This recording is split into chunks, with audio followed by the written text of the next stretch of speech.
dire sa Manila, no, gasto gid kayo pag wala kay kaila. Yan. Nag-board pa ka, kaon pa ka. Kung wala kay pamilya dire sa Manila, duo jud kay ka dako kay gasto sa mutag.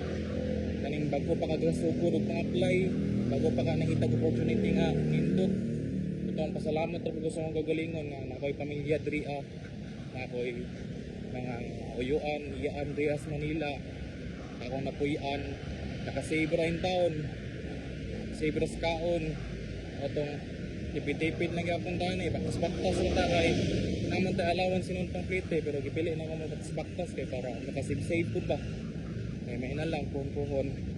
So sa akong pagbaktas-baktas karong adlaw naka 5 kilometers gyapon ko.